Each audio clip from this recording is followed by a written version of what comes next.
And meanwhile, like this is a post from Eva Chippy up here from 2014 to 2024. Alberta contributed, right?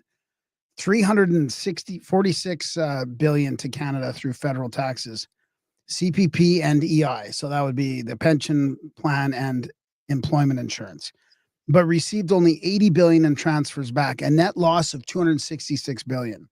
When you look at the numbers without emotion, it's obvious why Alberta's independence movement is growing and why there's a growing scrutiny over provincial leaders who did not or are not pushing harder for the province's interests. If Alberta had retained its contributions, its 2024 revenue could have been 113 billion instead of 71. Let's say 80 billion, 72 billion. So 114, I'm just rounding the numbers here. 114 billion compared to 72 billion. And what does Alberta get in return? Not even a thank you. Instead, the province faces criticism and performative gestures from Ottawa. Patriotism, fear, lack of awareness, or hope for better outcomes might explain the hesitation, but can any Albertan rationally argue against independence given these numbers? Given these figures and growing sentiment, it's hard to argue against Albertans seriously exploring independence. It's How time much to do you think that is? That you said 266 billion, right? Yes, How much do you over think 10 that years. is per Over 10. Albertan? Well, I mean, it's 71,000 per person in their debt GDP per capita. Yeah, it's about 59,000. If we go with 4.5 million Albertans, it's 59,000 per person. Over 10 years. Yeah, Over that's 10 years, that's the 59 average salary. I mean, that's the average per salary. person. So that means if you're in a family of 4, that they've taken fucking $250,000 out of your household, directly or indirectly. I mean, that Oh, okay. Holy shit. might not show up directly as money in your household. That might show up as better healthcare, better roads, cheaper gasoline, better services, all that kind of stuff. But yeah, that's $250,000 for a family of 4, because I'm not doing it by taxpayer. I'm doing it by head. Oh, that's huge then. I mean, that's huge. Because even just if you were doing it by taxpayer, that would almost be 10% back over 10 years. That's enough for an RSP. That's how much that's enough to save for retirement, you know? Yeah. Hmm. Yeah, just double checking my math the other way, and it is correct. 266 billion. Well, so how many, because that's how many employees or how many people did you go by? 5 million? I went by 4.5 million. Okay, it's going to hit 5 million this year. So then you're 55,000-ish. Apparently. You're still north of 50,000. Okay, so I'm going to just play this then for you, but I do want to deconstruct it a bit after. I don't know if you've seen this. This guy here. In 1995, the population of Alberta was 3.8 million people. Keep that number in mind. There were 5,000 employees for Alberta Health at that time.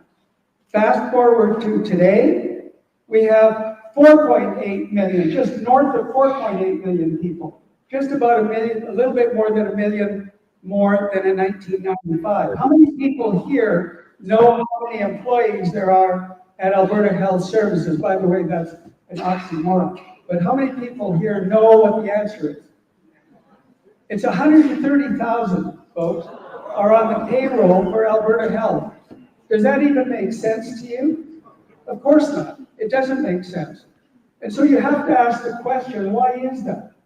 Is it possible that there might be fraud, waste, and abuse in the healthcare system?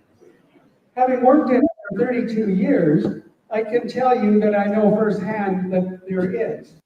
So that guy's getting a bit roasted now because those numbers are not correct. Can you pick out the incorrect numbers out of this? There's not 130,000 employees. Okay, I don't know about that actually. Let's say I did do some checking with Grok here too, because couple people in the comments were roasting him. But the population in 95 was 2.7, not 3.8. I mean, that's a pretty easy one to get. So, this doesn't help the cause, right? When people are out there like talking like this and he had their thing wrong. Like, did he mean to say 2.8 instead of 3.8? Oh, I'm not sharing the tab. Interesting, eh? So there was also between 92 and 2000, so right around his date of the healthcare employees being 5,000, they cut 14,700. That was healthcare positions were eliminated or had hours reduced as part of cost saving measures. That was budget cuts under Ralph Klein, King Ralph. While exact figures, employment figures for 95 are not provided, we can infer that the healthcare workforce was substantial but undergoing reduction. So then they start using modern times as a benchmark, which isn't good because they're talking about 11% of the total employment is 247,000 healthcare workers. That's from 2021 numbers. So I kind of asked another question about like how many do they have working in healthcare now? And in 2021, it was 247,000. More recent data talks about it being like 113,000 employees, 9,500 physicians, midwives, volunteers, all that kind of stuff. But these posts on X claim that Alberta Services had 130,000 in 2025 for a population. These figures are inconsistent with the 2021 data. And the population estimate in these is outdated as Alberta's population has grown significantly since then.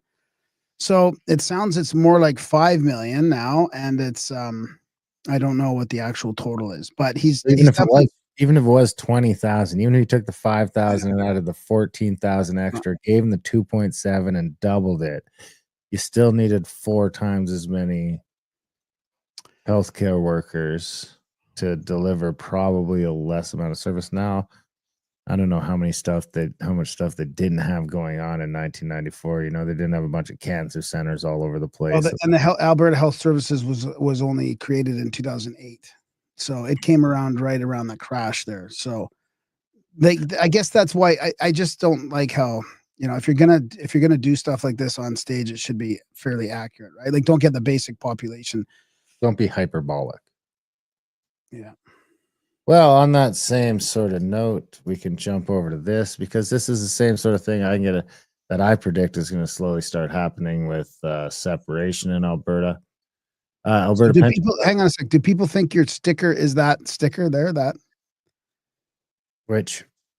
The sticker on your truck? Do people think it's Alberta Republicans?